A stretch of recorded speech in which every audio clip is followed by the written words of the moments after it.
दोस्तों welcome to money stalkers. इस video के अंदर मल्टीपल स्टॉक्स के बारे में हम लोग बात करने वाले हैं। सबसे पहले हम लोग बात करेंगे टाटा मोटर्स के बारे में। तो बेसिकली दोस्तों टाटा मोटर्स की अगर बात की जाए तो पैसेंजर व्हीकल्स के अंदर, कमर्शियल व्हीकल्स के अंदर और इलेक्ट्रिक व्हीकल्स के अंदर एक इंपॉर्टेंट बिजनेस हमें कंपनी फॉलो करती है। सबसे ज़्यादा डिमांड पैसेंजर व्हीकल्स के अंदर, सबसे ज़्यादा ऑर्डर इलेक्ट्रिक व्हीकल्स के अंदर है और उसके बाद हमें कमर्शियल व्हीकल्स के अंदर हमें डिमांड दोस्तों देखने को मिल रही है। आज के दिन अगर आप परफॉर्मेंस देखोगे तो मार्केट के अंदर बहुत ज़्यादा हमें वॉलिटिलिटी आपको नजर आई थी, जिसकी वजह से 1% के आसपास गिरावट हमें टाटा मोटर्स के अंदर देखने को मिल चुकी है। और जो टाटा मोटर्स जब हमें 400 रुपये से ऊपर जब हमें ट्रेड कर रहे थे, जब इसका सपोर्ट लेवल हमें 400 रुपये निकल के आ रहा था, लेकिन जब कंपनी 400 रुपये से नीचे हमें ट्रेड करती है, जब कंपनी रिवर्सल होती है, उसके बाद जो 400 रुपये का पहले जो हमें सपोर्ट लेवल काम कर रहा था वही करंट बेसिस की पर एज अ रेजिस्टेंस लेवल हमें करंट बेसिस की पर काम कर रहा है। पिछले एक साल में अगर आप टाटा मोटर्स का परफॉर्मेंस देखोगे तो ऑलमोस्ट हमें 19% की गिरावट अप्रॉक्सीमेटली टाटा मोटर्स के अंदर देखने को मिल चुकी है। ये जो कंपनी है फंडामेंटली दोस्तों बहुत ज़्यादा स्ट्रॉन्ग है और आने वाले फ्यूचर में एक शानदार तरीके से मल्टीबैगर आपको रिटर्न मिल सकता है। अब हम आ चुके अपडेट्स के ऊपर, अब हम आ चुके न्यूज़ के ऊपर। यहाँ अगर आप देखोगे brokerage firm Motilal Oswal have a buy call on Tata Motors. Basically price अगर आप देखोगे जो टारगेट प्राइस इन्होंने दिया है 500 पर शेयर का टारगेट प्राइस दिया है। करंटली 390 रुपये के ऊपर टाटा मोटर्स ट्रेड कर रहा है, यानी कि करंट प्राइस से अगर आप कंपेयर करेंगे तो 27% की अपसाइड हमें मोमेंट्स हमें नजर आ सकते हैं करंट लेवल से। यानी कि शानदार तरीके से टारगेट हमें मोतीलाल ओसवाल जी की तरफ से टाटा मोटर्स के अंदर देते हुए देखने को मिल चुका है। और जो इनका Q3 का नंबर जो करंट बेसिस की पर हमें जो आने वाले हैं दिसंबर क्वार्टर के, उसके अंदर भी शानदार तरीके से आपको जंप नजर आ सकते हैं। सबसे पहले रीजंस अगर आप देखोगे पैसेंजर व्हीकल्स के रिगार्डिंग भी ह्यूज अमाउंट ऑफ ऑर्डर्स हमें टाटा मोटर्स को मिल रही है। इलेक्ट्रिक व्हीकल्स के अंदर भी बहुत सारे बसेस रिगार्डिंग हमें ऑर्डर्स मिलते हैं और कमर्शियल व्हीकल्स रिगार्डिंग भी बहुत गजब को ऑर्डर मिलता है।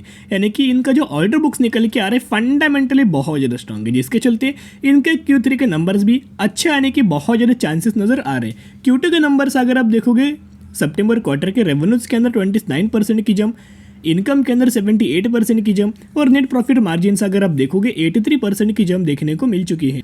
तो अगर आप टाटा मोटर्स के अंदर बाइंग करना चाहते हो, जब कंपनी दोस्तों 400 रुपये से ऊपर जब हमें लगातार क्लोजिंग आपको दे, उसके बाद टाटा मोटर्स के अंदर आप ये बाय ऑन स्ट्रेटजी अप्लाई करना और लंबे समय के लिए आप ये होल्ड करके चल सकते हो। शॉर्ट टर्म बेस बिल्कुल भी निवेश मत करना। इस कंपनी के अंदर अगर आपको निवेश करना है तो लंबे समय के लिए करना, लंबे समय के लिए ही अच्छे खासा रिटर्न आपको मिल सकता है। अभी हम लोग बात करने वाले हैं परसिस्टेंट सिस्टम लिमिटेड के बारे में। इसी कंपनी के अंदर दोस्तों आपको डिविडेंड का बेनिफिट मिलने वाला है, तो उसके ऊपर भी हम लोग बात करेंगे। डेट्स क्या है उसके बारे में हम लोग बात करेंगे। करंटली अगर आप देखोगे 3850 रुपये की क्लोजिंग हमें देखने को मिले हैं और पिछले 5 सालों का इस कंपनी का अगर आप परफॉर्मेंस देखोगे तो हमें ऑलमोस्ट 450% का रिटर्न शेयर होल्डर्स को इस कंपनी ने डिलीवर कर चुकी है। और मार्केट कैप भी अगर आप देखोगे ऑलमोस्ट 30,000 करोड़ का मार्केट कैप है। यानी कि ये जो कंपनी है हमें एक लार्ज कैप कैटेगरी से बिलोंग करती है और बेसिकली कौन से सेक्टर से बिलोंग करती है, ये जो कंपनी है हमें IT सेक्टर से बिलोंग करती है। और जैसे कि आपको पता होगा कि IT सेक्टर के अंदर हमें मार्जिन्स का इशू है, वैसे इस कंपनी के अंदर भी हमें मार्जिन्स का इशू हमें देखने को मिल रहा है। इसी की वजह से कंपनी कंसोलिडेशन फेज के अंदर और गिरावट के अंदर करंटली बिलोंग कर रही है। तो अभी हम आ चुके NSE की ऑफिशियल वेबसाइट की पर। यहाँ अगर आप देखोगे हम लोग बात करें परसिस्टेंट सिस्टम लिमिटेड के बारे में। जैसे कि ये कंपनी IT सेक्टर से बिलोंग करती है, तो सबसे पहले आपको रिजल्ट IT सेक्टर की कंपनीज के नजर आ सकता है।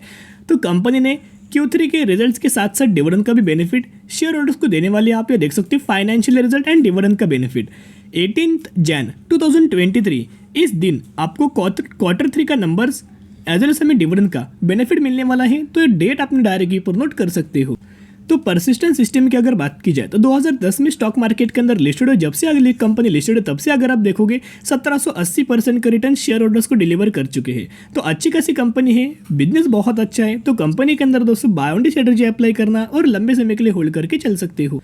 तो दोस्तों अभी हम लोग बात करने वाले हैं एक कंपनी के अंदर 15:10 रेशियो के अंदर हमें बोनस का दोस्तों बेनिफिट मिलने वाला है। इस कंपनी के बारे में बहुत बार मैंने आपके साथ शेयर किया था कि इस कंपनी के अंदर दोस्तों निवेश मत करना। एक नेगेटिविटी कंपनी के अंदर स्प्रेड निकल के आई है, पैरामीटर्स भी कंपनी के अच्छे नहीं है।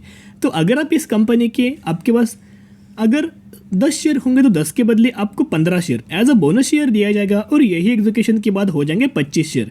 तो इसी रेशियो के अंदर इस कंपनी के अंदर आपको बोनस का बेनिफिट मिलने वाला है, जिसकी एक्स डेट 30 दिसंबर निकल के आई है।